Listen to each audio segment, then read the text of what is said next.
Hi guys, welcome the Pakistani father इंसान reaction में। उम्मीद करता हूं आप सब खैरियत से होंगे, जाओगे, खुश होंगे, आबाद। मेरा नाम आजाद है मैं यार। भाई साहब, ऑपरेशन सिंदूर के बाद भारत ने पाकिस्तान को उड़ाने के लिए पाकिस्तान बॉर्डर पर बनाना शुरू किया खुफिया एयरबेस। देकर पाकिस्तान की उड़ गई रातों की नींद। खुफिया एयरबेस? अबे हाँ, क्या बोल रहे हो अबे यार? कहाँ पर भारत बना रहा है भाई हमारे बॉर्डर पे ऑपरेशन सिंदूर? क्या हम पे कम था क्या अभी एयरबेस भारत बना रहा है? ना, ये तो बहुत खतरा है वजह।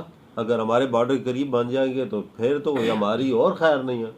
वॉच क्या करते हैं बनेगा भाई हमारा? साहब, वही वही यार। तो देखते तभी पता लगेगा। कौन करते स्टार्ट। हेलो फ्रेंड्स, मैं हूं गौरव और पाकिस्तान का सबसे बड़ा नाइटमेयर अब शायद सच होने जा रहा है। डीसा एयरफील्ड का निर्माण भी देश की सुरक्षा और उस क्षेत्र के विकास के लिए एक महत्वपूर्ण उपलब्धि है।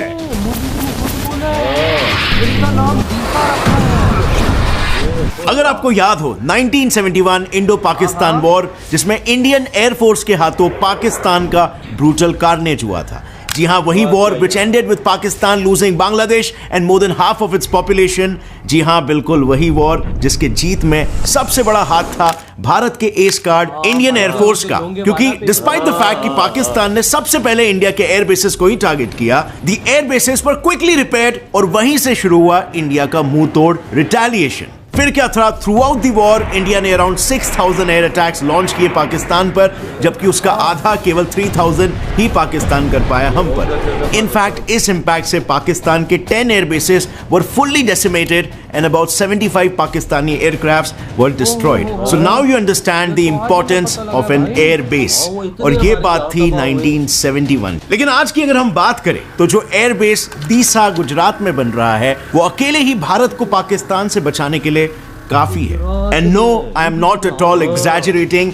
अब पाकिस्तान बॉर्डर के पार से कोई भी शरारत करेगा, कोई भी तरह की क्वेश्चनेबल हरकत करेगा, तो इंडिया उसे 10x पावर से पलटवार कर सकता है। वो 100 बार सोचने वाला है। एंड द रीजन इज क्योंकि पाकिस्तान के सभी इंपॉर्टेंट सिटीज अब इंडियन एयरफोर्स के deep penetration strike fighter planes से कुछ ही मिनटों की दूरी पर है। Just 130 kilometres to be precise. And hence ये प्रोजेक्ट इंडियन डिफेंस फोर्स के लिए एक रेवोल्यूशनरी प्रोजेक्ट है, जिसमें हमारी गवर्नमेंट ने एटलीस्ट ₹1000 करोड़ का टोटल इन्वेस्टमेंट किया हुआ है। ये सिचुएटेड होगा in the strategically important location of Deesa city in the Banaskantha district. इसके लिए 4500 एकर्स का मैसिव एरिया अलॉट किया गया है और इसके कंस्ट्रक्शन को 2 फेजेस में प्लान किया गया है। फेज 1 में मेन रनवे, टैक्सी ट्रैक्स और एयरक्राफ्ट डिस्पर्सल एरिया कंस्ट्रक्ट किया जाएगा और फेज 2 में टेक्निकल इंफ्रास्ट्रक्चर और एकोमोडेशन कंप्लीट होगा। यहाँ पर light weight defence combat vehicles, जिसकी फ्लाइंग कॉफिन कहे जाने वाले MiG-29 और इंडियाज होम ग्रोन तेजस फाइटर्स पोजीशनड होने वाले। और इस 1000 करोड़ वर्थ के एयरबेस का कंस्ट्रक्शन बिल्कुल ही फास्ट ट्रैक पर होगा और इसीलिए तो ये सिर्फ 2 साल में बनके वेस्टर्न इंडिया की सुरक्षा में तैनात हो जाएगा। लेकिन hold on, let me tell you one thing. Disa Airbase is not a mere takeoff and landing point for aircrafts. उसका लोकेशन, उसके फीचर्स, सब के पीछे एक सोचा समझा मास्टर प्लान है, which is ये एयरबेस अकेला ही इंडिया के 4 स्ट्रेटेजिक ऑब्जेक्टिव्स को पूरा करेगा। Number 1, countering US. Now it's a well known fact कि यूएस और पाकिस्तान एक दूसरे के मिलिट्री एलाइज है। 2002 में यूएसए ने टेररिज्म को कॉम्बैट करने के नाम पर पाकिस्तान को billions of dollars plus advance weaponry दिए थे और ये सारे पैसे क्वाइट आयरॉनिकली पाकिस्तान ने टेररिज्म में इन्वेस्ट किया है। बट फाइनली 2018 में ट्रंप ने पाकिस्तान को दिए हुए सारे security aids worth about $900 million cancel कर दिए थे। लेकिन soon came another twist. Trump का ये decision didn't stay for too long, क्योंकि जो बाइडेन ने पावर में आकर पाकिस्तान की F-16 फ्लीट की डील को रिन्यू करा डाला, again in the name of counter terrorism.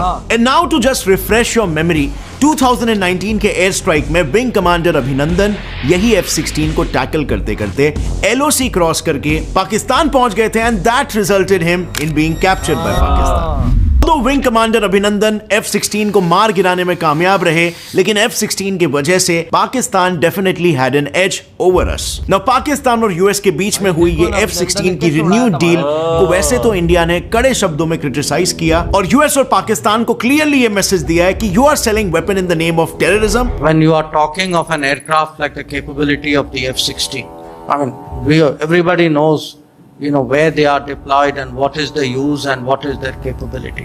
well, you are not fooling anyone. You know, you're not fooling anybody by saying these things. लेकिन सिर्फ शब्दों पर रिलाय नहीं किया जा सकता ना, और इसीलिए we have a very tactfully planned preventive measure which is none other than Disa Air Base. So India को पता है कि पाकिस्तान के F-19s को स्टेशन किया गया है इन 3 एयर बेसिस पर, मीरपुर खास, हैदराबाद और शहबाज. सो दीसा एक ऐसा लोकेशन है जहां से तीनों एरिया से आते हुए कोई भी एयरक्राफ्ट को मिड एयर में ही इंटरसेप्ट करके न्यूट्रलाइज किया जा सकता है, यानी complete destruction before it even touches Indian territory. Phenomenal planning, right? और सब्सिक्वेंटली इससे इंडिया का एक और मेजर कंसर्न इरेज आउट हो जाएगा, which is our objective number 2 to protect Gujarat's $1 billion industry. देखो, हमने बात किया कि कैसे पाकिस्तान के F-16s इन एयर बेसिस पर पोजीशन है. अब इससे as scary as it may sound, India के फाइनेंशियल सेंटर्स जैसे अहमदाबाद, भावनगर और वडोदरा भी नेचुरली रिस्क जोन में फॉल करते हैं, यानी इंडिया का बहुत सारा wealth is at stake. Exactly कितना? Well, let's have a look. Gujarat, जो कि इंडिया का one of the richest state है, उसकी मेजॉरिटी जीडीपी यानी $68 बिलियन की जीडीपी अहमदाबाद से ही आती है. अहमदाबाद खुद इंडिया का 8th रिचेस्ट सिटी है, and Bhavnagar too lies on a uniquely strategic location, जिसकी वजह से वो 1860s से ही एक इंपॉर्टेंट ट्रेडिंग सेंटर है. यहाँ की salt, diamonds and chemical industries is one of the best in the nation. और अगर वडोदरा की बात करें तो इंडिया के 35% पावर ट्रांसमिशन और डिस्ट्रीब्यूशन इक्विपमेंट्स यहीं पर मैन्युफैक्चर होते हैं. ये पावर सेक्टर और इंजीनियरिंग इंडस्ट्री का एक इंपॉर्टेंट हब है. लेकिन थैंक्स टू दीसा एयरबेस ये सब cities will be fully protected. उल्टा इससे टेबल्स कुछ इस तरीके से टर्न होंगे कि पाकिस्तान के जो इकोनॉमिक सेंटर्स है लाइक हैदराबाद, कराची और सुखूर, ये सारे will now fall under the radar of Deesa. अब इससे इतना तो क्लियर हो गया है कि the skies of western India will be safe. लेकिन दीसा एयरबेस की आंखें भारत के जमीन और समुद्र पर भी होगी, और इसीलिए चलिए समझते हैं इसके ऑब्जेक्टिव नंबर 4 के बारे में, which is surveillance in border areas of Gujarat and Rajasthan. So apparently Gujarat Pakistan के साथ 506 किलोमीटर की लॉन्ग बाउंड्री को शेयर करता है, और राजस्थान करीबन 1100 किलोमीटर. और इससे ऑफ कोर्स इन एरियाज में there is a high risk of infiltration. In fact let's not even forget कि इंडो पाकिस्तान वॉर 1965 कैसे स्टार्ट हुआ था. गुजरात बॉर्डर के थ्रू ही पाकिस्तान ने रन ऑफ कच्छ पर अटैक किया और वहां का एक पुलिस स्टेशन कैप्चर कर लिया था. ऑब्वियसली ऐसे इंसिडेंट्स अब कम हुए, लेकिन बॉर्डर सिक्योरिटी गुजरात और राजस्थान में आज के टाइम पे भी क्रिटिकल है. और हालातों को और भी बदतर बनाने के लिए सिर्फ कश्मीर में ही नहीं, गुजरात में भी ऐसे कुछ रीजन्स है जिस पर पाकिस्तान अपना क्लेम रखने की कोशिश करता है. इसमें सबसे बड़ा उदाहरण है सिर क्रीक. सिर क्रीक एक 96 किलोमीटर लॉन्ग वाटर स्ट्रिप है जो कि रन ऑफ कच्छ में लोकेटेड है, और ये पूरे एशिया का लार्जेस्ट फिशिंग ग्राउंड है. और ये भी संभव है कि इस एरिया के सी में ऑयल और गैस के रिजर्व्स भी पाए जा सकते हैं. अब सीधी सी बात है, इस एरिया की इतनी विशेषताएं होंगी तो इस पर पाकिस्तान की नजर जरूर पड़ेगी. And as a counter measure, जाहिर सी बात है, इंडियन डिफेंस फोर्सेस का इतना प्रोमिनेंट स्ट्रक्चर अगर इस रीजन में बना दिया तो these regions will be better guarded, और दीसा के आने पर यह ऑब्जेक्टिव भी पूरा हो जाएगा. बट अब तक बात हुई इंटरनेशनल सिक्योरिटी की, लेकिन कुछ डोमेस्टिक कंसर्न्स में भी दीसा एयरबेस का एक इंपॉर्टेंट रोल होगा. Which brings us to objective number 4, bridging the crucial gap between air bases. सो बात यह है ना, गुजरात के भुज एयरबेस और राजस्थान के उत्तरलाई के बीच में 355 किलोमीटर का मैसिव गैप है. नाउ रिमेंबर, ये बॉर्डर से कनेक्टेड रीजन है, तो ये डिफेंस के पर्सपेक्टिव से एक ड्रॉबैक तो है, लेकिन इससे एक और प्रॉब्लम हो जाती है. As you all know, Gujarat is a disaster prone area, और नेचुरल डिजास्टर्स के सामने आर्म्ड फोर्सेस का कितना बड़ा रोल होता है. इवन अभी रिसेंटली 2017 में बनासकांठा डिस्ट्रिक्ट में फ्लड्स आए थे जिसमें अराउंड 100 लोग मारे गए थे, और क्योंकि इनका नियरेस्ट एयरबेस इतना दूर था, रेस्क्यू मिशंस को अंजाम देने में बहुत दिक्कतें आई थी. अब ऑब्वियसली दीसा एयरबेस के प्रेजेंस की वजह से डिजास्टर रिकवरी ऑपरेशंस करना इजी हो जाएगा. इनफैक्ट ये एयरबेस खुद भी कंप्लीटली फ्लड प्रूफ होने वाला है, which I think is also very futuristic. Now that covers all the strategic objectives जो दीसा एयरबेस चेक ऑफ करता है. नाउ आई नो आप क्या सोच रहे होंगे कि क्या ये सारे नेसेसिटीज के बारे में हमें अभी ही रियलाइज हुआ. वेल नो, इस चीज की नीड हमें बहुत ही पहले फील हुई थी. इनफैक्ट दीसा एयरबेस के लिए लैंड तो 1983 में ही अलॉट हो गया था, और इसके बाद इसके बनने की अप्रूवल वाजपेयी गवर्नमेंट ने 2000 में दी थी. लेकिन आगे के 14 सालों तक इस प्रोजेक्ट को स्टॉल करके रखा गया, अंटिल फाइनली अब जब इस प्रोजेक्ट को एक फ्रेश स्टार्ट मिला है. And you'll be pleasantly surprised to know this is just one of the many mega defense projects India is working on. जैसे आपको पता होगा, इंडिया काफी समय से रशिया, यूएस, फ्रांस और इजराइल जैसी कंट्री से मिलिट्री इक्विपमेंट्स इंपोर्ट करते आ रहा है, जबकि हमारा खुद का arms export has been quite minimal. But in a positive turn of events, पिछले 4 से 5 सालों में इंडिया का डिफेंस एक्सपोर्ट्स 8 टाइम्स बढ़ के 13,000 करोड़ तक पहुंच गया है। इंडिया आज के तारीख में 75 countries like Philippines, Armenia, Israel, sea nations, African nations को एक्सपोर्ट करता है, हाईएस्ट बीइंग द यूएसए। और आज के तारीख में imports have gone down by 33% और इंडिया अपने 30% डिफेंस इक्विपमेंट्स तो खुद ही प्रोड्यूस करने लगा है। हमारे प्रधानमंत्री ने अनाउंस किया है कि 101 आइटम्स की लिस्ट निकाली जाएगी जो हम अब इंपोर्ट करना बंद कर देंगे और लोकली प्रोड्यूस करना शुरू कर देंगे। और ये सब इंडिया के लिए एक टाइम पर इमेजिन करना भी इम्पॉसिबल था, वो अब सब सच होते हुए नजर आ रहा है। इंडिया डिफेंस सेक्टर में भी आत्मनिर्भर होता चला जा रहा है और आज के टाइम पे सुपर पावर होने की यही सबसे इंपॉर्टेंट निशानी है। कोई शक नहीं भाई साहब, भारत हमारी कब्र खोद रहा है, ये एयरबेस नहीं है।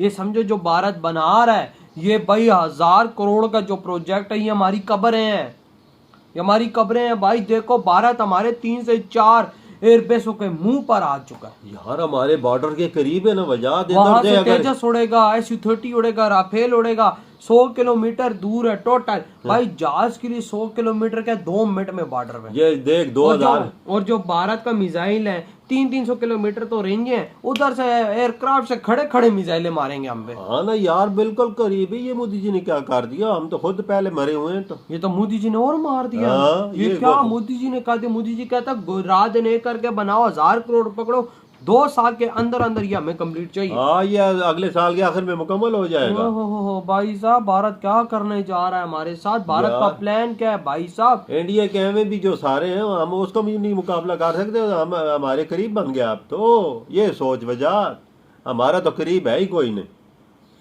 अब जंग जो हुई है, संदूर हुआ है, उसमें हमने क्या किया? हमारा कुछ हुआ ही नहीं है। वो देखो ना, और भारत ने हमें कितना नुकसान दिया। और अब तो भाई सोचो, उस टाइम इतना नुकसान दिया, अब क्या करेगा भारत? पाकिस्तानियों तुम भीख मांगते रह गए, अगला हमारी कब्र खोद के बैठा हुआ है यार। उनका मिशन है खत्म करना हमारा सारा सिस्टम भाई। हाँ। भारत कहता है कि भाई साहब तुम लोगों को हमने जिंदगी में जीने नहीं देना, क्योंकि तुमने हमारे साथ पंगा किया है, अब हम तुम्हें नहीं छोड़ेंगे। यार सीधा काम है, वजह बात है। हमने भी 80 सालों से उनसे कोई अच्छा काम तो नहीं किया। वही ना भाई, अगर अच्छे काम करते तो मुझे हमें अच्छा सिला देते। लेकिन अब देखो, आज हमारी कब्र खुद देख, हमारे करीब ही उन्होंने दिशा पे बना दिया एयरपोर्ट। सही कहा, देख ले क्या बना है। ये हमारी कब्र नहीं और क्या है? करीब से जहाज उड़ेंगे, उधर से ही मारेंगे तो हम क्या करेंगे? वही ना भाई, और एक से बढ़ के एक डिफेंस सिस्टम उधर लगेगा। मतलब कि कोई पाकिस्तान का ड्रोन, कोई मिसाइल आ ही नहीं सकता भारत में। हाँ, एयरबेस बड़ी चीज होती है ना, करीब बन जाता है। वही ना भाई, समझो ये हमारी कब्रें खोद दी जा रही है पाकिस्तानी। हम तो बढ़ गए भाई। आपके क्या थॉट है? जो मोदी जी ने इतना बड़ा एयरपोर्ट बनाने का, सॉरी एयरबेस बनाने का आदेश दे दिया। इधर ही वीडियो खत्म करते तो